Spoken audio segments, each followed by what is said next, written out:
Selamat datang di channel Cik Gentar, jangan lupa subscribe dan nyalakan tombol loncengnya, agar tidak ketinggalan cerita novel terbaru lainnya, terima kasih. Bab 46 Kecelakaan Mobil. Setelah Han Xian menginstruksikan perusahaan dekorasi untuk mengirim lebih banyak staf dan memajukan periode konstruksi sesegera mungkin, dia pergi dari area villa. Su Yingxia tidak pergi bekerja hari ini, jadi dia tidak perlu pergi ke perusahaan Su, tetapi Han Xian berencana untuk mengunjungi kantin. Setelah tiba di kantin, Mo yang akhirnya membuka pintu hari ini, tetapi dia sedikit terkejut ketika melihat Han Xian. "Kamu tidak pernah muncul di akhir pekan, itu bukan untukku, kan?" Mo yang berkata sambil tersenyum. Han Xian meminta sebungkus rokok, menyerahkan satu kepada Mo Yang, dan berkata, "Bagaimana, Yun Cheng saat ini tidak sama dengan dulu?" Mo Yang mengangguk dan memberi Han Xian api sebelum dia berkata, "Ini benar-benar berbeda, orang tidak perlu memikirkan hal-hal saat ini, terutama anak muda, yang telah dicuci otak oleh film-film yang dangerous, berpikir bahwa mereka sedang bertarung. Dan pembunuhan. Inilah dunia, ini semua adalah hal yang ilegal, dan hanya orang-orang dengan pikiran yang sakit yang dapat melakukannya." Han Xian tidak tahu harus tertawa atau menangis. Mo yang dulu adalah bos Yun Cheng, jadi dia benar-benar mengatakan bahwa dia tidak melakukan sesuatu yang ilegal? Jika Anda mengatakan ini, para hantu tidak akan mempercayainya. Lin Yong bisa tinggal, meskipun dia sedikit mengecewakanku, tetapi setelah bertahun-tahun, beri dia kesempatan untuk pensiun, kata Han Xian.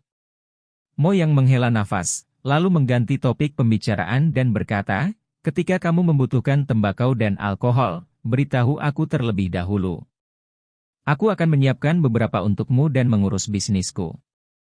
Han Xian mengangkat alisnya, kata-kata Mo yang agak menarik. Dia membutuhkan tembakau dan alkohol, dan dalam hal jumlah besar, hanya ada jamuan makan. Masa depan pedang yang berharga, kecuali keluarga Tian, tidak ada seorang pun di Uncheng yang tahu tentang ini, kata Han Xian. Mo yang tersenyum dan berkata, "Pembelinya memang sangat misterius, tapi saya beruntung, dan saya tidak sengaja mengetahui beberapa berita. Tapi jangan khawatir, saya tidak sengaja menyelidiki Anda. Bagi saya, semakin misterius identitas Anda, semakin lebih menarik itu. Saya tidak ingin mengungkapkan rahasia Anda begitu cepat. Ayo pergi, tolong datang ketika saatnya tiba." Han Xian mematikan puntung rokok dan memukul tempat pemadam asap dari tempat sampah. Mo yang menghela nafas berulang kali dengan gerakan ini. Dia melihat Han Xian pergi sebelum berkata, "Ini adalah keterampilan yang baik untuk dapat mengendalikan kekuatan dengan sangat akurat."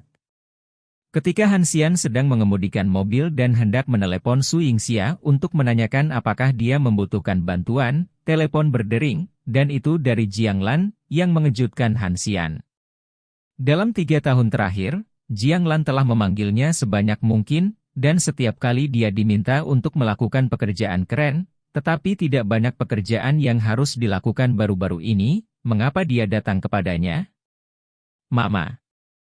Han Xian hanya menjawab telepon ketika dia mendengar Jiang Lan berkata dengan nada tergesa-gesa, "Kamu datang ke Jalan Fuyuan, kamu harus sampai di sana dalam waktu 10 menit. Sebelum bertanya apa yang sedang terjadi, Jiang Lan sudah menutup telepon. Han Xian juga terbiasa dan melaju menuju Fuyuan Road. Setelah tiba di Jalan Fuyuan, saya melihat kecelakaan mobil dari kejauhan. Sebuah mobil baterai jatuh di tengah jalan. Seorang wanita parubaya memiliki darah di kaki kanannya, yang merusak banyak daging. Jiang Lan memarahinya dengan lengannya disilangkan. "Bu, ada apa?" Han Xian berjalan ke Jiang Lan dan bertanya. Jiang Lan memelototi Han Xian, seolah menyalahkan Han Xian karena terlambat, dan berkata, "Wanita ini menyentuh porselen dan menabrak mobil saya dengan sengaja. Anda tetap di sini dan menyelesaikan masalah ini, dan saya akan membayar Anda kembali kepada ayah saya. Jika sesuatu terjadi, pergi dulu." Sambil berbicara, Jiang Lan pergi ke Lasu Guoyao untuk pergi. Han Xian melihat lokasi Audi, dan kemudian melihat tempat mobil baterai jatuh. Itu adalah penyeberangan pejalan kaki. Seharusnya seorang wanita parubaya yang terluka yang ditabrak Su Guoyao saat melewati trotoar. Jiang Lan pertama-tama mengatakan bahwa dia menyentuh porselen. Adapun mengapa memanggil Han Xian untuk datang, ini bahkan lebih sederhana, biarkan Han Xian maju untuk menghadapinya, dan mereka dapat melarikan diri. Omong kosong, jelas kamu menabrakku. Ketika dia menabrakku, dia masih melihat teleponnya. Wanita parubaya itu menunjuk ke Su Guoyao dan berkata. Su Guoyao tampak bersalah dan tidak berani berbicara sama sekali. Jiang Lan berkata seolah-olah siapapun yang memiliki suara lebih keras lebih masuk akal, kamu kentut, kapan laki-laki saya melihat ponselnya, Anda buta, lihat Audi kami mengemudi, apakah menurut Anda saya akan memberi Anda uang ketika Anda menyentuh porselen? Kamu orang seperti ini benar-benar miskin. Wanita parubaya memandang Jiang Lan dengan enggan, dia baru saja menyeberang jalan dengan normal, dan ditabrak oleh seseorang dan dianiaya. Saya miskin, tetapi orang miskin juga memiliki tulang punggung. Saya tidak akan memeras siapapun. Siapapun yang berbohong akan disambar petir, kata wanita parubaya itu. Jiang Lan sedikit bingung ketika dia mendengar kata-kata, guntur langit, mengetahui bahwa ini bukan tempat tinggal untuk waktu yang lama, dan berkata kepada Han Xian, Anda dapat menangani masalah ini untuk saya, jika Anda menyebabkan masalah bagi saya. Ayahmu, kamu tidak harus kembali di masa depan. Pulang. Han Xian memiliki hati yang mencintai Wu, dan dia dapat menahan amarah yang aneh dan masalah yang tidak masuk akal dari penatua kedua untuk Su Yingxia, tetapi masalah ini melibatkan orang yang tidak bersalah, dan tidak mungkin untuk melupakannya dengan mudah. Di depan Jiang Lan dan Su Guoyao, Han Xian berkata dengan ekspresi muram, kami akan membicarakan masalah ini ketika patroli tiba. Han Xian, apa kamu gila? Kamu harus menunggu patroli datang. Kenapa aku menyuruhmu untuk melakukan pemborosan ini? Menyingkirlah dari jalanku. Jiang Lan mengutuk dengan marah. Jika kamu membawanya pergi sekarang, itu adalah tabrak lari, dan konsekuensinya bahkan lebih serius, kata Han Xian. Han Xian, tidakkah kamu mengerti alasan mengapa aku memanggilmu ke sini? Jika kamu tidak mengambil tanggung jawab ini, siapa yang akan mengambilnya? Cepat menyingkir untukku, kata Jiang Lan dengan nada buruk.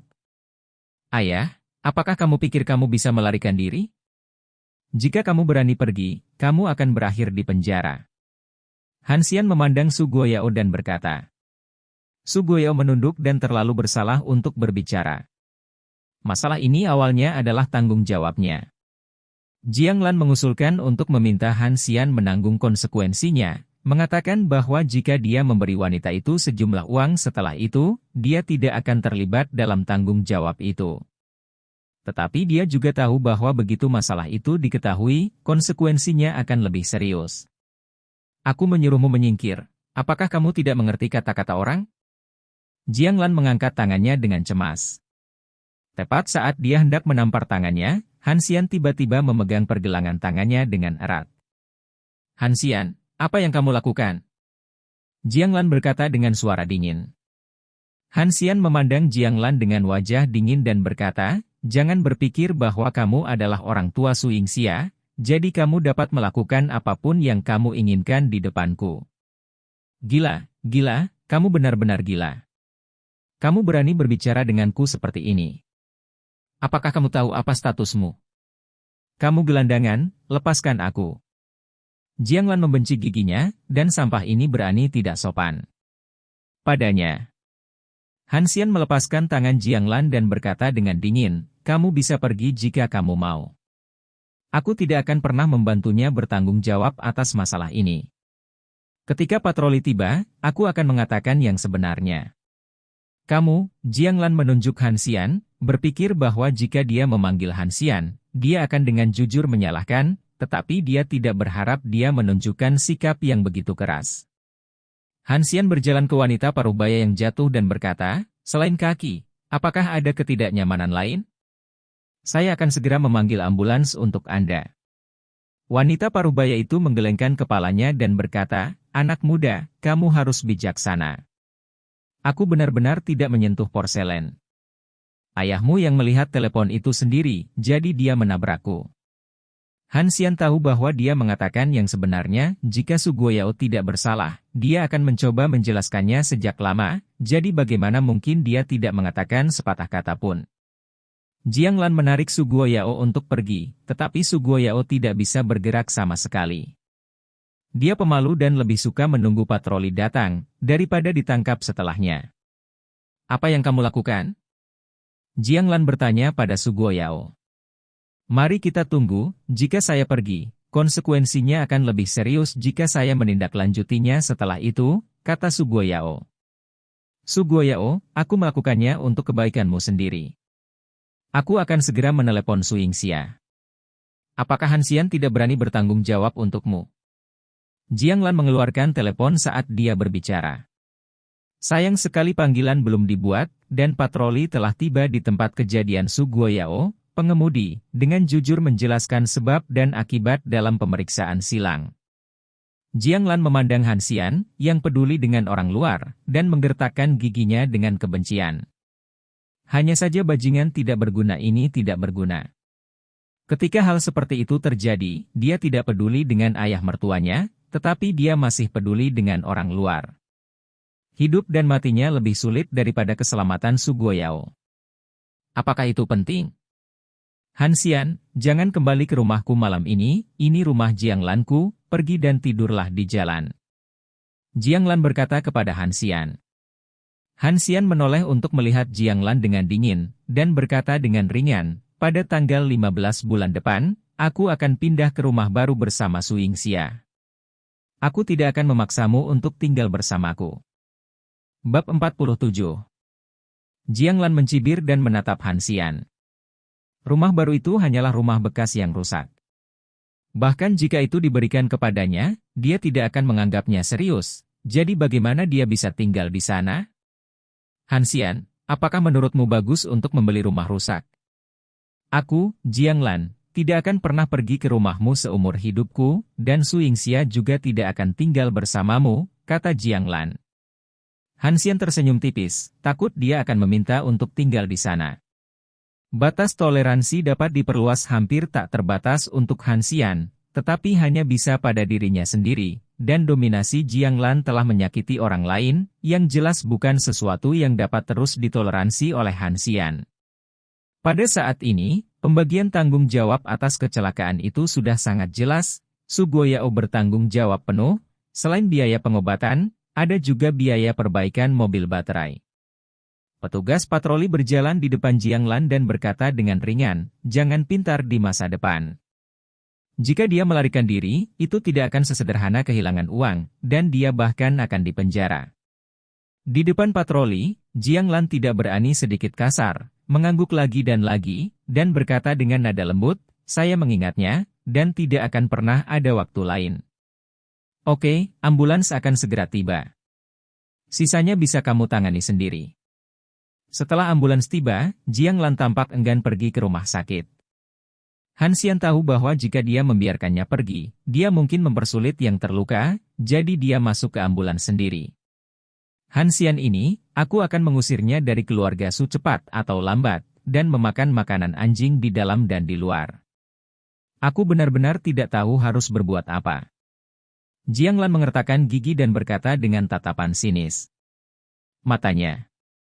Dalam hal ini, Su Guoyao merasa bahwa Han Xian melakukan hal yang benar, dan dia hampir dibunuh oleh Jiang Lan, tetapi dia tahu betapa panasnya amarah Jiang Lan. Dia berani mengatakan kata ketidakpuasan padanya. Masalah hari ini pasti akan terjadi. Tidak ada habisnya, jadi saya harus tutup mulut. Ayo pergi ke rumah sakit untuk mengirim uang, bagaimana jika Han Xian tidak punya uang untuk membayar tagihan medis? Kata Su Guoyao. Uang apa, dia harus ikut campur dalam urusannya sendiri. Jika dia tidak punya uang, dia akan mencari jalan sendiri. Apa hubungannya denganku? Pulanglah, perintah Jiang Lan. Su Guoyao menghela nafas, tidak bisa menegakkan punggungnya di depan Jiang Lan, dan tidak punya hak untuk memutuskan, jadi dia hanya bisa pulang. Setelah Han Xian tiba di rumah sakit, dia mengatur agar yang terluka dirawat di rumah sakit dan membayar biaya rawat inap. dia juga berharap dapat membantu wanita paruh baya itu menghubungi keluarganya dan membiarkan keluarganya merawatnya. Wanita paruh baya itu sangat berterima kasih kepada Han Xian karena sangat bijaksana, tetapi ketika dia menyebutkan keluarganya, ekspresinya menjadi jelas lebih gelap. Han Xian berkata, "Jika Anda memiliki kesulitan, katakan saja, jika saya dapat membantu, saya pasti akan membantu Anda. Anak muda, aku sudah cukup merepotkanmu, dan ayahmu menabrakku. Kamu telah melakukan semua yang perlu kamu lakukan. Bibi tidak punya apa-apa untuk membantumu," kata wanita paruh baya itu. Han Xian tersenyum dan berkata, "Kamu berada di rumah sakit sekarang dan tidak bisa pulang. Jika kamu memiliki sesuatu untuk dilakukan di rumah, bukankah itu penundaan? Ini juga dalam tanggung jawabku." Mendengar kalimat ini, wanita paruh baya itu meneteskan air mata, dia benar-benar memiliki sesuatu untuk dikhawatirkan. Dia adalah seorang ibu tunggal. Dia diusir dari rumah karena dia melahirkan bayi tang, dan putranya membutuhkan perawatannya. Selama masa rawat inap, jika tidak ada yang merawat putranya di rumah, dia akan mengalami kesulitan bahkan makan. Yang disebut bayi tang, juga dikenal sebagai bayi idiot bawaan, menderita keterbelakangan mental yang parah dan tidak dapat mengurus dirinya sendiri. Bertahun-tahun ia menghidupi ibu dan putranya dengan bekerja paruh waktu sendiri. Rawat inap ini tidak hanya akan memotong pendapatan keluarga, tetapi juga tidak ada yang merawat putranya di rumah. Ketika dia memberitahu Han Xian tentang hal ini, Han Xian segera setuju untuk membantunya merawat anak-anak di rumah. Bagaimanapun, Su Guoyao yang membuatnya tinggal di rumah sakit, dan Han Xian tidak bisa melakukannya tanpa peduli. Setelah mengatur semuanya di rumah sakit, Han Xian mengikuti alamat yang diberikan oleh Sang Linghua dan pergi ke sebuah desa di kota. Lingkungan di sini kompleks, banyak yang disewa oleh pekerja asing, dan sampah di mana-mana tidak dikelola, mengeluarkan bau busuk yang menjijikkan. Setelah melewati beberapa gang, Han Xian menemukan rumah Sang Linghua. Dari kejauhan, ia melihat sekelompok anak melempari anak laki-laki berusia 10 tahun dengan batu. Melihat kesakitan dan tangisan anak laki-laki itu, Han Xian melangkah dan berjalan mendekat. "Berhenti, apa yang kalian lakukan?" Han Xian berteriak keras. Sekelompok hal kecil terbiasa melanggar hukum di sini, dan mereka tidak takut pada Han Xian. Dua yang lebih tua masih meneriaki Han Xian. "Siapa kamu, dan apa hubungannya dengan si bodoh ini? Kami mengalahkannya, tapi kami tidak mengalahkanmu. Pikirkan urusanmu sendiri." Lihat orang bodoh ini, dia masih tersenyum, itu artinya dia suka dipukuli. Setelah berbicara, beberapa anak melemparkan batu ke arahnya lagi. Han Xian berdiri di depan Sang Tianxin. Alasan mengapa Sang Linghua memberinya nama seperti itu adalah karena dia berharap dia akan bahagia setiap hari. Tetapi bagaimana Sang Linghua tahu bahwa setelah dia pergi bekerja, putranya menjadi mainan bagi orang-orang kecil di dekatnya. "Kamu juga bodoh, kamu dipukuli karena dia. Aku tidak menyangka orang bodoh lain datang dan mengalahkan mereka." Dipimpin oleh dua orang yang lebih tua, hal-hal kecil yang tersisa mulai mengambil batu di tanah lagi. Han Xian berjalan ke pria tertua, meraih kerahnya, dan mengangkat tangannya ke udara. "Iblis kecil, orang tuamu tidak akan mengajarimu bagaimana menjadi seorang pria, aku akan mengajarimu." Ini bukan gaya Han Xian dalam melakukan sesuatu, tetapi dia tidak tahan, dan menampar wajah bocah itu. "Beraninya kau memukulku?" Bocah itu memandang Han Xian dengan tidak percaya, seolah-olah sangat jarang dia dipukuli, dan dia tidak tahu bagaimana desa kota ini membesarkan bocah lelaki yang tidak patuh hukum itu. "Raja, aku memperingatkanmu, jika aku menggertak Sang Tianxin di masa depan, aku tidak akan pernah membiarkanmu pergi." Han Xian melambai dan melemparkannya langsung ke tanah. Bocah lelaki itu memandang Han Xian dengan kejam, menggertakkan giginya dan berkata, "Tunggu aku akan segera kembali untuk membalas dendam." Semua orang tertua melarikan diri, dan anak-anak kecil lainnya mengikuti burung dan binatang buas. Han Xian berjalan di depan Sang Tianxin. Meskipun ekspresinya memiliki senyum naif, ada sedikit ketakutan di matanya yang bingung. Han Xian menghibur, "Jangan khawatir, saya bukan orang jahat, dan tidak ada yang akan melakukannya. Berani menggertakmu di masa depan. Zhang Tianxin tersenyum dan berteriak, "Saudaraku."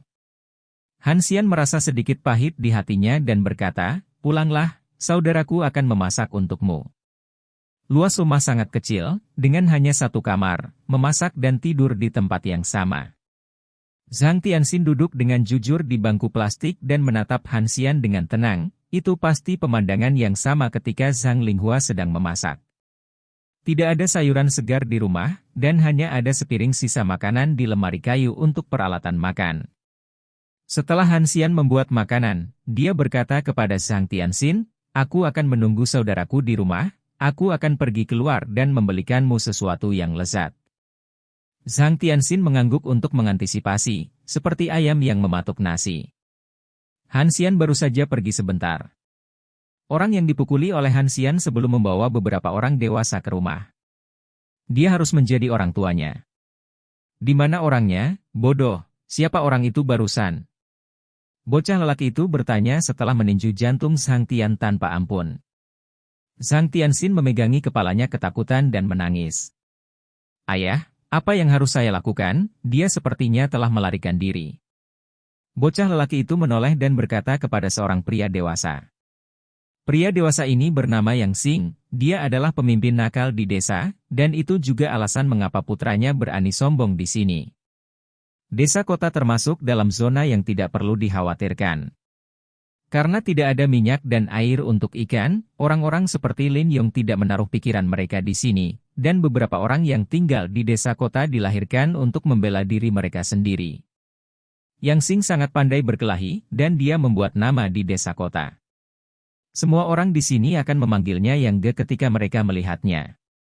Meskipun dia masih sangat miskin, statusnya masih cukup tinggi untuk desa kota. Mendengar bahwa putranya dipukuli, Yang Xing segera membawa seseorang untuk menyelesaikan akun, tetapi dia selangkah terlambat. Tapi itu tidak bisa terjadi. Seret orang bodoh ini dan kalahkan dia, dan biarkan putraku keluar. Yang Xing berkata kepada lawannya. Beberapa bawahannya tidak peduli bahwa Zhang Tianxin hanyalah seorang pasien, dan mereka mulai meninju dan menendang Zhang Tianxin setelah mendorong Zhang Tianxin keluar dari rumah. Bocah lelaki itu memandang Zhang Tianxin dengan bangga dan sepertinya sangat menikmati prosesnya. "Nak, jika kamu tidak bisa marah, ayah akan mengirim seseorang untuk menemukan orang itu dan memintanya untuk berlutut dan meminta maaf kepadamu." Bab 48. Bocah laki-laki itu bangga dengan perilaku Yang Xing, dan berkata dengan bangga, "Ayah, aku akan seagung dirimu di masa depan." Yang Xing menepuk kepala putranya dengan bangga dan berkata, "Kamu pasti lebih menjanjikan daripada Lao Zu. Di masa depan, bawalah beberapa adik laki-laki dan pergilah keluar dari desa kota, sehingga Lao Zu bisa bersenang-senang." Ayah dan anak sedang merencanakan masa depan yang indah. Han Xian kembali dari berbelanja. Ketika dia melihat bahwa bocah lelaki itu membawa beberapa orang dewasa kembali untuk membalas dendam, dan masih memukuli Zhang Tianxin, ada niat membunuh yang tak terbendung. Bangkitlah di jantung. "Ayah, ini dia baru saja memukulku." Bocah lelaki itu menunjuk ke Han Xian dan berkata kepada Yang Xing.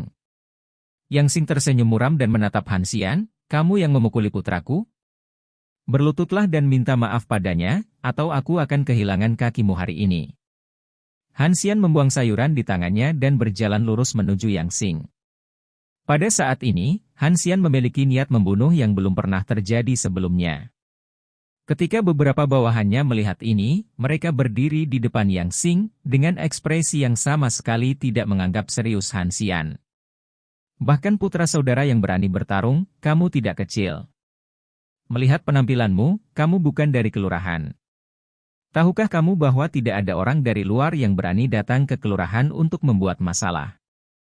Jangan berlutut dulu." Kaki Han Xian tiba-tiba mengerahkan kekuatan, mendekat seperti harimau lapar yang bergegas menuju makanan, angin tinju bersiul, dan beberapa bawahannya yang arogan runtuh dengan suara ratapan.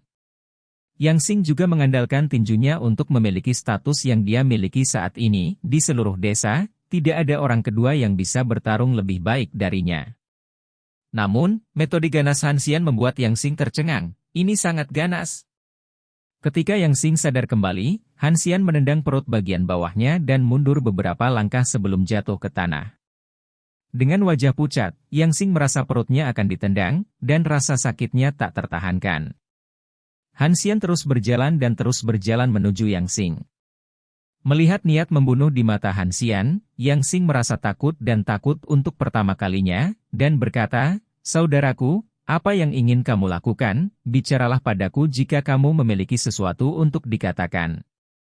Han Xian menendang wajah Yang Xing dengan satu kaki, darah berceceran di mana-mana, dan hidung Yang Xing ambruk. "Saudaraku, jika kamu memiliki sesuatu untuk dikatakan, tolong berhenti berkelahi, aku mohon." Begitu Yang Xing selesai berbicara, Han Xian meninju pelipis Yang Xing lagi, telinganya berdengung, dan cahaya hitam muncul di depannya, hampir membuat Yang Xing pingsan. Ketika anak kecil itu melihat Yang Xing dipukuli, dia berlari ke sisi Han Xian tanpa mengetahui hidupnya. "Bagaimana kamu ingin mati?" Han Xian bertanya pada Yang Xing dengan dingin. Keberanian Yang Xing hampir hancur pada saat ini, meskipun dia memamerkan kekuatannya di desa kota, dia tidak pernah berani menyebabkan kematian, tetapi pemuda di depannya ingin dia mati, dan Yang Xing tidak ragu. Matanya, ekspresinya, seperti melihat orang mati. Yang Xing sangat ketakutan sehingga dia berlutut di depan Han Xian, dan berkata dengan panik, "Saudaraku, aku salah. Sialan, kamu bisa melepaskanku. Selama kamu mau melepaskanku, kamu bisa melakukan apapun yang Anda inginkan." Han Xian menarik napas dalam-dalam. Meskipun dia dapat dengan mudah membunuh Yang Xing, bagaimanapun juga pembunuhan adalah kejahatan, dan banyak orang mengawasi di pintu rumah mereka. Mereka semua adalah saksi mata. Han Xian tidak perlu melakukannya karena ini adalah macet. Berjalan ke sisi Zhang Tianxin, Han Xian berkata dengan sedih, "Ini semua salahku.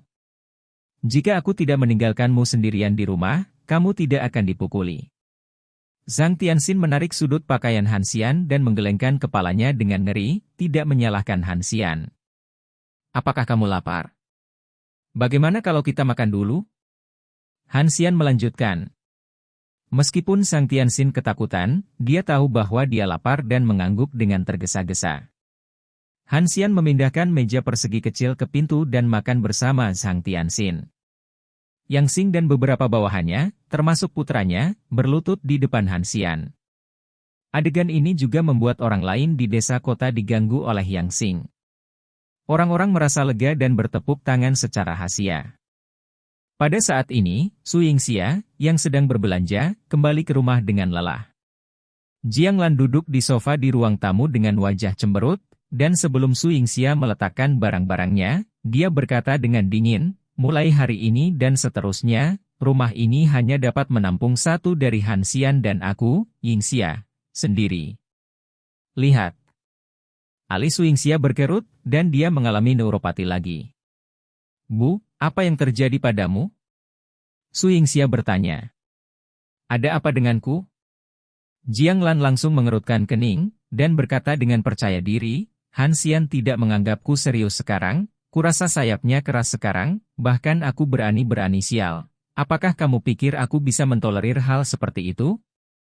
Seseorang memarahi?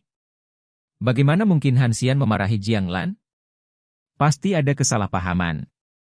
"Bu, kamu tidak mendengarkan omong kosong orang lain, kan?" Su Yingxia bertanya. "Apakah dia perlu mendengarkan orang lain ketika dia memarahiku di depannya?" Kata Jiang Lan. "Bagaimana mungkin?" Reaksi pertama Su Yingxia adalah bahwa hal semacam ini tidak akan pernah terjadi. Dia paling tahu orang seperti apa Han Xian itu. Dia harus menahan diri di rumah selama 3 tahun, bahkan jika dia disalahpahami, dia tidak keberatan. Ambil contoh kecelakaan mobil, itu adalah tanggung jawab Jiang Sheng, tetapi Jiang Lan menyalahkan Han Xian. Apakah Han Xian tidak puas? Apa yang terjadi? Su Yingxia bertanya. Jiang Lan memberitahu Su Yingxia apa yang terjadi hari ini. Dia tidak menyebutkan apa yang dia ingin agar Han Xian bertanggung jawab. Dia hanya menambahkan bahan bakar ke api dan mengatakan bagaimana Han Xian memarahinya. Dia juga mengatakan bahwa dia dan Su Yingxia pindah ke rumah baru dan tidak akan membiarkan pasangan pergi. Su Yingxia tidak percaya sama sekali setelah mendengarnya, karena Han Xian tidak mungkin mengatakan sesuatu. Dan Han Xian tidak menyebutkan pergi ke rumah baru, tetapi dia baru saja membeli rumah bekas. Melihat Su Guoyao tidak berbicara, Su Yingxia tahu bahwa Jianglan tidak boleh mengatakan yang sebenarnya, dan bertanya, "Ayah, apa yang kamu bicarakan?" Su Guoyao melirik Jianglan, mata Jianglan sangat tajam, bagaimana dia bisa berani mengatakan setengah kata. Su Yingxia, kamu bahkan tidak percaya apa yang aku katakan sekarang, apakah kamu percaya pada orang luar? Aku bekerja keras untuk membesarkanmu, dan sekarang setelah kamu makmur, kamu akan menjadi serigala bermata putih. Jianglan berkata dengan marah. Lagi pula, aku tidak mengatakan bahwa dia ingin tinggal di rumahnya yang hancur. Kualifikasi apa yang dia miliki untuk memamerkan kekuatannya di depanku? Saya memperingatkan Anda, keluarga ini memiliki dia tanpa saya, Anda bisa melakukannya sendiri. Kepala Su Yingxia sebesar pertarungan, dan tidak ada yang bisa menghentikan Jianglan dari melemparkan percikan. Tetapi masalah ini jelas tidak sesederhana itu, dan kita hanya bisa membicarakannya setelah Han Xian kembali. Bu, jika itu benar-benar salahnya, aku akan membiarkannya meminta maaf padamu, kata Su Yingxia. Su Yingxia, tidakkah kamu mengerti? Dia telah membeli rumah yang rusak sekarang, sayapnya keras, dan dia merasa tidak perlu rendah hati di bawah atap kita, jadi dia berani memarahiku. Apa gunanya? Aku memperingatkanmu, jika kamu pindah dengannya, aku tidak akan pernah mengenalimu dalam hidup ini. Jianglan mengancam. Su Yingxia menghela nafas, sangat bagus, bagaimana bisa ada kontradiksi yang begitu besar? Kalau rumahnya lebih baik dari kita, kenapa kamu tidak pergi? Su Guoyao berkata dengan lemah saat ini, mereka hanya tahu bahwa Han Xian membeli sebuah rumah dan seperti apa rumahnya. Itu bukan hal yang baik di rumah Su Guoyao. Melihat. Jianglan tersenyum dingin, dan berkata dengan nada menghina, Su Guoyao, apakah menurutmu orang yang tidak berguna ini mampu membeli rumah mewah? Ini adalah rumah bekas. Dan kamu berharap itu lebih baik daripada rumah kami? Apakah kamu kecewa? Gila. Su Guoyao menghela nafas, meskipun dia tidak terlalu berharap, ada kemungkinan tidak. Tapi apa yang dikatakan Jianglan masuk akal. Dengan kekuatan Han Xian, bagaimana dia bisa membeli rumah mewah? Pokoknya, tunggu dia kembali, aku ingin tahu apa yang terjadi. Melihat sikap tegas Su Yingxia, Jianglan merasa sedikit bersalah, bagaimanapun juga. Apa yang terjadi hari ini adalah tanggung jawabnya. Namun, mengingat tingkat kecerobohan Jianglan, dia tidak percaya bahwa Su Yingxia tidak bisa menjaga perasaannya. Jika dia benar-benar menyukai Han Xian, maka dia akan menangis, membuat masalah, dan gantung diri. Su Yingxia hanya bisa berkompromi. Jianglan memiliki keputusan akhir dalam keluarga ini, dia tidak percaya bahwa tidak ada cara untuk mengusir Han Xian dari rumah. Bab 49 Kebenaran terungkap. Setelah Han Xian dan Zhang Tianxin makan bersama, khawatir Yang Xing dan yang lainnya akan membalas dendam pada Zhang Tianxin setelah dia pergi. Mereka hanya bisa membawa Zhang Tianxin ke rumah sakit, mengatur ulang bangsal VIP untuk Zhang Linghua, dan mengundangnya ke rumah sakit. Pengasuh untuk menjaga. Zhang Linghua sangat berterima kasih atas apa yang telah dilakukan Han Xian untuknya. Ada tempat bagi Zhang Tianxin untuk beristirahat di bangsal VIP, sehingga dia dapat sepenuhnya pulih dari cederanya. Setelah melakukan semua ini, Han Xian kembali ke rumah. Meskipun dia sudah lama berharap bahwa Jianglan tidak akan menyerah, tetapi ketika dia kembali ke rumah, Jianglan melepaskannya, yang juga tidak terduga bagi Han Xian. Di depan Han Xian, Su Yingxiahu bertanya kepada Han Xian tidak peduli apa yang dilakukan Jianglan. Xian, apa yang terjadi? Han Xian memberitahu Su Yingxia apa yang terjadi hari ini. Su Yingxia sangat marah setelah mendengar ini. Dia tidak menyangka Jianglan begitu tidak masuk akal. Dia tidak mau bertanggung jawab ketika dia menabrak seseorang, memarahi orang lain karena menyentuh porselen, dan bahkan membiarkan Han Xian disalahkan. Bu, bisakah kamu menyalahkan Han Xian untuk ini? Kapan kamu menjadi begitu tidak masuk akal? Su Yingxia berkata dengan marah kepada Jianglan. Jianglan duduk di tanah dan mulai menangis. Ini kartu asnya. Tidak masuk akal, jadi dia hanya bisa memercik. Su Guoyao, mengapa hidupku begitu sengsara? Kamu tidak menjanjikan. Sekarang putriku menjanjikan, dia masih mengeluarkan sikunya. Apa yang aku lakukan dalam kehidupan terakhirku? Sayang sekali. Sebelum perubahan, Han Xian tidak mempedulikannya, sehingga Su Yingxia akan sulit menjadi seorang pria. Tetapi hari ini, Han Xian tidak akan menyerah dalam satu langkah. Bu, tahukah Anda apa yang terjadi di keluarganya? Dia memiliki seorang putra yang bawaan dengan sindrom Down. Apakah Anda tahu bagaimana rasanya dilempari batu oleh tetangga setelah dia terluka dan putranya tidak dirawat? Han Sanchi berkata dengan dingin. Apa hubungannya denganku? Dia hanya memiliki anak bodoh untuk menyentuh porselen. Apakah kamu benar-benar berpikir kamu adalah orang baik? Kata Jiang Lan. Bahkan Su Yingxia tidak dapat mendengarkan kata-kata ini, dan memarahi, Bu, bagaimana Anda bisa mengatakan itu? Itu adalah fakta bahwa ayah melihat telepon, dia ceroboh. Jiang Lan menangis lebih keras, sekarat untuk hidup, dan berteriak untuk melompat dari gedung. Han Xian berkata kepada Su Yingxia, aku bisa membiasakannya dengan urusanku sendiri, tapi ini sama sekali tidak mungkin. Su Yingxia tidak menyalahkan Han Xian, tetapi bertanya, bagaimana dia sekarang, dan putranya? Saya membawa putranya ke rumah sakit, mengubahnya menjadi bangsal VIP, dan tidak apa-apa sekarang. Mendengar kata-kata bangsal VIP, Jiang Lan langsung melompat dari tanah dan berteriak, Han Xian, Anda bahkan mengatur bangsal VIP untuknya? Menurut Anda siapa Anda, dewa kekayaan? Saya milik keluarga Su.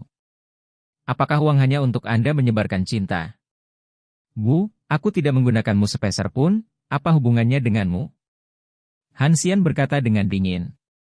Hehe, itu benar-benar karena sayapnya keras. Saya membeli rumah yang rusak, dan saya benar-benar mengabaikan saya.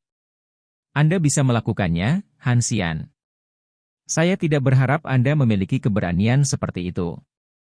Jiang Lan menoleh untuk melihat Su Yingxia, dia berkata dengan tegas, ceraikan dia, atau kamu tidak akan menginginkanku sebagai seorang ibu. Wajah Su Yingxia pucat pasi, dan dia tidak tahan dengan kesombongan dan ketidakwajaran Jiang Lan. Kondisi kehidupan keluarga baik, bukan karena dia menjadi pemimpin proyek, tetapi karena Han Xian mengeluarkan uangnya sendiri, 2 mobil, dan 200.000 dipinjamkan ke Jiang Fengming, tetapi uang Han Xian. Bu, aku tidak akan menceraikannya. Jika kamu tidak masuk akal, aku akan pindah, kata Su Yingxia. Jiang Lan sangat marah, menunjuk Han Xian dengan marah dan memarahi. Kalian semua bajingan yang memberi putriku sup ekstasi, keluar dari sini, keluar dari keluarga Su, aku tidak ingin melihatmu lagi. Jangan berharap mengandalkan keluarga Su saya untuk hidup. Bu, Han Xian membeli mobil, dan 200.000 pamanku juga uang Han Xian, mengapa kamu mengusirnya?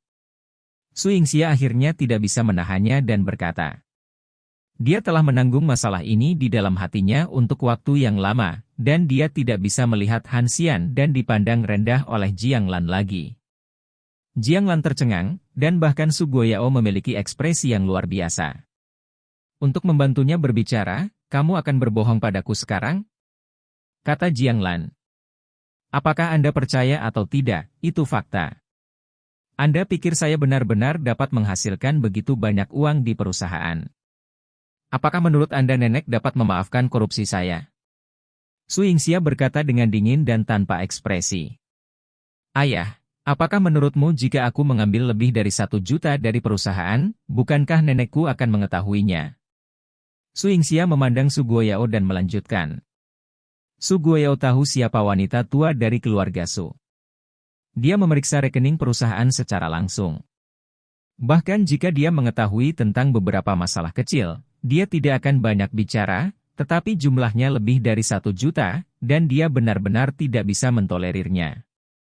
Selain itu, tidak lama kemudian Su Yingxia menjadi penanggung jawab, dan memang tidak realistis untuk dapat menghabiskan lebih dari 1 juta yuan. Ini, Su Guoyao ragu-ragu, tidak dapat berbicara.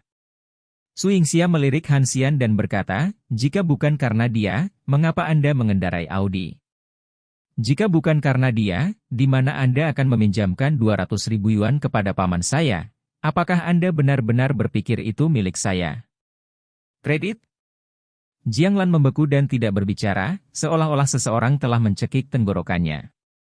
Mobil itu tidak lain adalah 200.000 yuan yang dia pinjamkan ke Jiang Fengguang untuk bersaing, tetapi itu juga dari Han 3.000. Kamu sangat kaya. Jiang Lan bertanya pada Han Xian dengan tidak percaya. Han Xian sama sekali tidak peduli apa yang dipikirkan Jiang Lan tentang dia, dan dia tidak pernah peduli tentang hal-hal ini. Melihat Su Yingxia, dia berkata, apakah kamu ingin pindah ke rumah baru bersamaku? Meskipun Su Yingxia belum melihat seperti apa rumah baru itu, dia mengangguk tanpa ragu dan berkata, jika kamu mau, aku akan pergi kemanapun kamu pergi. Kamu telah bertahan di rumah ini selama bertahun-tahun, dan itu sudah cukup. Han Xian tersenyum dan berkata kepada Jiang Lan, jika Anda bersedia untuk pergi dan hidup, saya tidak akan menghentikannya. Jika Anda tidak bersedia, saya tidak akan memaksanya. Suasana di rumah menjadi kaku, dan Su Yingxia membawa Han Xian keluar dari rumah. Jiang Lan duduk di sofa tanpa mengucapkan sepatah kata pun, dia bisa menjadi tidak masuk akal, dia bisa berguling-guling, tetapi dia lembut, kualifikasi apa yang dia miliki untuk menjadi orang benar.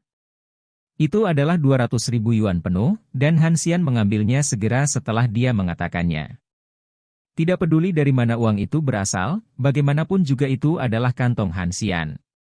Guo Yao, apakah kamu percaya? Jiang Lan bertanya pada Su Guo Yao. Meskipun Su Guo Yao berpikir itu tidak dapat dipercaya, memang tidak realistis untuk berpikir bahwa Su Yingxia dapat mengambil begitu banyak uang dari perusahaan. Saya tidak tahu, tetapi memang tidak mungkin bagi Yingxia untuk menghasilkan begitu banyak uang di perusahaan, kata Su Guo Yao. Lebih dari 1 juta, tidak banyak, kan? Jiang Lan merasa bahwa pernyataan seperti ini tidak realistis, dan dia merasa malu. Kamu benar-benar bisa melakukannya sekarang, lebih dari 1 juta tidak banyak? Kamu tahu jika uang ini benar-benar diambil dari perusahaan, apakah ibu tahu apa yang akan terjadi pada Yingxia? Su Guoyao menggelengkan kepalanya dengan marah, sungguh sangat tidak berdaya. Lalu kamu berkata, akan seperti apa rumah yang dia beli? Jiang Lan tiba-tiba menjadi tertarik. Su Guoyao sendiri merasa bahwa tidak ada tempat untuk meletakkan wajahnya, dia baru saja melepaskan Han Xian, tetapi sekarang dia memikirkan rumah yang dibeli Han Xian. Jiang Lan, kamu benar-benar berkulit tebal, bukankah kamu mengatakan bahwa kamu tidak menyukai rumah yang dia beli? Kata Su Guoyao. Jiang Lan memelototi Su Guoyao dan berkata seperti biasa, dia telah tinggal di rumah kami selama 3 tahun penuh, dan dia masih tidak mengizinkan ibuku menikmati kebahagiaan? Apakah dia bahagia di rumah ini? Meskipun Su Guoyao tidak menyukai Han Xian, dia tidak seberani Jiang Lan. Untuk wajah ini, dia lebih suka tinggal di rumahnya sendiri yang kumuh. Tentu saja, jika Su Guoyao diberitahu bahwa rumah yang dibeli Han Xian adalah sebuah villa di Undingshan, dan itu adalah villa di lereng gunung, dia mungkin akan malu. Bagaimanapun, wajah bukanlah apa-apa, dan tinggal di villa di lereng gunung adalah wajah aslinya. Bagaimana dia bisa begitu kaya? Ketika dia menikah, semuanya diatur oleh ayahnya. Dia bahkan tidak memiliki kerabat di keluarganya. Omong-omong, identitasnya cukup misterius. Jiang Lan mulai merenungkan tanpa mengetahuinya. Apa? Su Guoyao menghela nafas dan berkata, jangan melamun, jika dia benar-benar tuan muda tertua dari keluarga mana, apakah dia akan menelan napas dalam keluarga Su selama 3 tahun? Selama 3 tahun terakhir, saya tidak akan membicarakannya. Kamu, hanya kerabat lain dari keluarga Su. Jangan lihat dia, Su Haichao pernah memukulnya, tuan muda tertua mana yang kamu lihat dengan temperamen yang baik. Bab 50 Siapa nama saudara laki-laki saya? Kata-kata Su Guoyao seperti baskom berisi air dingin yang mengalir di atas kepala Jiang Lan, langsung mendinginkan hatinya. Bayangan Han Xian sebagai tuan muda tertua dari keluarga tertentu baru saja terlintas di benaknya, dan dia dihancurkan dengan kejam. Dan pikirkanlah, jika dia kaya, bagaimana dia bisa membeli rumah bekas, 2 mobil sudah mengosongkannya. Su Guoyao melanjutkan. Ekspresi santai Jiang Lan menjadi dingin lagi. Sepertinya Han Xian kaya, jadi dia bisa menyenangkan. Jika Han Xian adalah hantu yang malang, sikapnya masih sama seperti biasanya. Karena dia tidak punya uang, dia berani tidak menghormatiku, apa dia? Jiang Lan berkata dengan dingin. Untuk perubahan wajah Jiang Lan, Su Guoyao hanya bisa menghela nafas, berpikir bahwa jika bukan karena nama keluarganya Su, Jiang Lan tidak akan bisa menikah dengannya. Dia tahu lebih baik daripada siapapun tentang pemujaan uang Jiang Lan. Wanita ini memiliki selalu menjadi wanita yang tidak mengenal uang, manusia. Sebaiknya kamu tetap tenang. Bagaimana saya bisa mengatakan bahwa mobil yang saya kendarai sekarang juga dibeli olehnya, dan kamu masih duduk di sana? Su Guoyao mengingatkan. Jiang Lan memelototi Su Guoyao dengan kejam, dan berkata, kapan Anda memenuhi syarat untuk memberi saya pelajaran? Dia telah makan dan minum di rumah kami selama 3 tahun, dan dia tidak dapat membayar sepeser pun. Mobil untuk ibuku. Su Guoyao menghela nafas, dia benar-benar tidak tahu harus berkata apa. Jangan terburu-buru melihat kamar, apakah kamu benar-benar ingin kehilangan muka di depan Tang Chengye? Jiang Lan memarahi. Memikirkan hal ini, Su Guoyao sakit kepala, dan pada saat yang sama, dia semakin mengeluh tentang Han Xian, jika bukan karena kesombongannya, dia tidak akan membuang-buang uang. Kamu bilang, apakah akan lebih baik jika Yingxia menikahi Tang Long sejak awal? Su Guoyao berkata. Apakah kamu tidak berbicara omong kosong? Bagaimana kamu bisa membandingkan Han Xian dengan Tang Long? Saya mendengar bahwa Tang Long sekarang adalah seorang eksekutif dari sebuah perusahaan besar dengan gaji tahunan jutaan. Bukan ayahmu yang sudah meninggal yang ingin disalahkan. Bukan dia, bisakah keluarga kita memiliki kehidupan yang menyedihkan? Jiang Lan marah ketika dia mengatakan ini, berpikir bahwa hubungan antara keluarga Su dan Tang sangat baik pada awalnya, dan Tang Long juga menyukai Su Yingxia, tetapi yang lama pria memotongnya dengan perintah. Pernikahan ini menyebabkan Tang Chengye menyimpan dendam. Jika dia tidak bisa mendapatkan rumah kali ini, Tang Chengye akan melihatnya sebagai lelucon, dan dia tidak akan pernah mengangkat kepalanya di depan keluarga Tang selama sisa hidupnya. Su Yingxia, yang telah meninggalkan rumah, membawa Han Xian ke rumah sakit karena insiden ini disebabkan oleh Su Guoyao. Sebagai seorang putri, wajar baginya untuk pergi dan melihat. Di bangsal, Su Yingxia melihat Zhang Linghua dan Zhang Tianxin, ketika Zhang Tianxin memanggil saudara perempuannya dengan senyum polos, mata Su Yingxia basah. Bibi Zhang, apa yang terjadi kali ini adalah kesalahan ayahku. Aku minta maaf untuknya. Aku harap kamu bisa memaafkannya, kata Su Yingxia.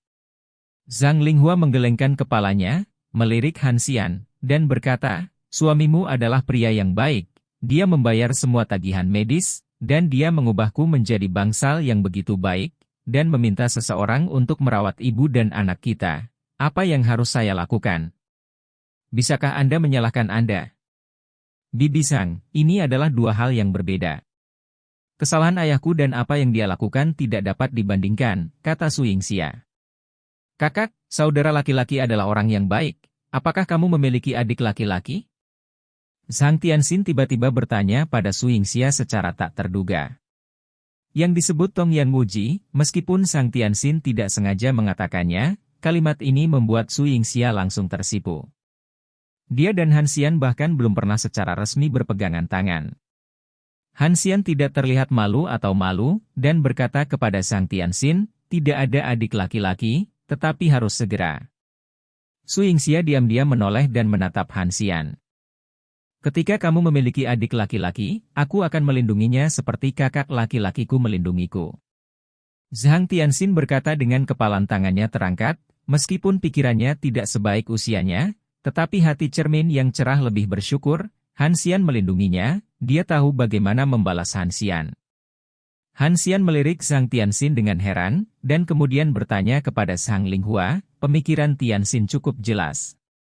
Zhang Linghua mengangguk dan menjelaskan, dibandingkan dengan teman-temannya, kecerdasannya memang jauh lebih rendah, dan dia tidak dapat berbicara sebelumnya, tetapi selama 2 tahun terakhir, saya telah menceritakan beberapa cerita dan hal-hal setiap hari, dan dia perlahan-lahan saya juga mempelajari beberapa hal. Han Xian mengangguk, Zhang Linghua harus mengurus rumah dan membuat Zhang Tianxin bahagia. Tidak heran hidup begitu sulit, karena dia tidak bisa memeras waktu lagi untuk menghasilkan uang. Ketika kamu baik-baik saja, aku akan mengatur pekerjaan untukmu dan mengubah lingkungan hidup untuk Tianxin. Desa kota terlalu rumit. Setelah kamu pergi bekerja, Zhang Tianxin akan diganggu, kata Han Xian. Zhang Linghua tahu tentang hal-hal ini, karena dia sering melihat Zhang Tianxin dengan bekas luka ketika dia pulang, tetapi dia tidak berani memikirkannya, karena kemampuannya saat ini tidak dapat mengubah situasi ini, dan memikirkannya hanya akan membuatnya sakit hati. Tidak, kamu sudah cukup membantuku, aku hanya menderita beberapa luka ringan, aku tidak bisa mengandalkanmu seumur hidupku, kata Zhang Linghua. Mungkin ini takdir. Tuhan ingin kita mengenal satu sama lain, tetapi pria itu lebih dulu.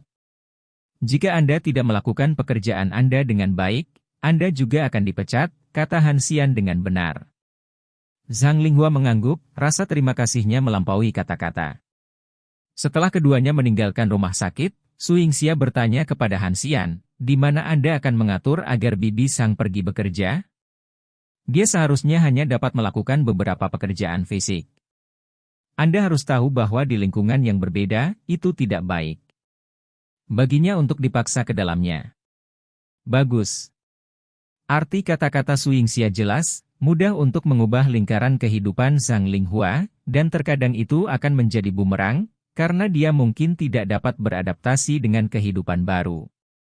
Ada jenis orang yang memiliki jurang di belakang dan tidak bisa mundur selangkah, jadi tidak peduli duri apa yang ada di depanmu, tidak peduli seberapa terlukanya dirimu, dia akan terus maju tanpa ragu-ragu. Dia adalah tipe orang seperti ini, orang. Han Xian berkata, mengingat kembali ke tahun ke-10 ketika dia berusia 2 tahun, dia ditinggalkan dalam kedinginan, dan sebuah jurang muncul di belakangnya. Sejak saat itu, Han Xian memahami kebenaran ini. Mengapa kamu terlihat sangat tersentuh? Su Yingxia bertanya dengan curiga. Karena kita tidak punya adik laki-laki. Han Xian tiba-tiba berkata sambil tersenyum. Su Yingxia meninju dada Han Xian dengan pukulan, dan masuk ke mobil tanpa mengucapkan sepatah kata pun, telinganya memerah, dan wajahnya lebih seperti pantat monyet. Han Xian masuk ke mobil, tetapi tidak menyalakan mobil, dan dia tidak berniat untuk pergi. Su Yingxia benar-benar tidak ingin berbicara dengan Han Xian, tetapi dia tidak tahu apa yang dia lakukan, jadi dia tidak bisa menahan diri untuk bertanya dengan rasa ingin tahu, mengapa kamu belum pergi? Saya tiba-tiba memikirkan masalah yang sangat serius, saya harus memikirkannya. Wajah Han Xian tenggelam seperti air, dan dia sangat serius. Ada apa? Apa yang terjadi? Su Yingxia khawatir. Han Xian mengangguk dan berkata dengan sungguh-sungguh, menurutmu apa nama saudaraku? Han Xian. Su Yingxia berteriak keras, menyebabkan Han Xian terbakar dengan cepat. Keduanya tidak pulang. Su Yingxia takut ketika dia bertemu Jiang Lan ketika dia sampai di rumah, akan ada percikan api, jadi dia berencana untuk kembali setelah makan malam untuk menghindari pertemuan. Seharusnya baik-baik saja ketika masalah memudar sedikit besok. Saya menemukan restoran untuk makan malam. Ini adalah makan malam dengan cahaya lilin yang dapat saya andalkan dengan satu tangan selama 3 tahun. Namun, suasananya harus harmonis, tetapi tamu tak diundang. Tang Long, masuk. Tang Long juga makan di restoran ini, dan dia juga membawa seorang wanita dengan sosok yang baik. Meskipun dia tidak secantik Su Yingxia, dia masih memiliki sekitar 7 poin. Su Yingxia, sungguh suatu kebetulan, aku tidak menyangka akan bertemu denganmu. Meskipun Tang Long punya pacar, matanya masih penuh ketamakan ketika dia melihat Su Yingxia. Dia sudah menjadi seseorang, tetapi tidak mencegah Tang Long mendambakannya. Kamu adalah Su Yingxia, terima kasih karena tidak bersama Tang Long pada saat itu, jika tidak, kemana aku akan pergi untuk menemukan pacar yang begitu baik. Wanita di samping Tang Long tampaknya tidak memiliki tulang, meringkuk di lengan Tang Long. Tang Long tersenyum bangga dan berkata, jangan katakan itu, saya tidak bisa dianggap luar biasa, dan sekarang hanya gaji tahunan $1 juta, yang jauh dari cukup. Dengan nada pamer yang telanjang, Su Yingxia tahu bahwa dia sengaja pamer, tetapi dia tidak perlu membantah, karena Tang Long sangat kuat, Dan seseorang dengan gaji tahunan 1 juta benar-benar baik. Bukankah ini Han Xian yang terkenal, kan? Tang Long bertanya dengan senyum mengejek.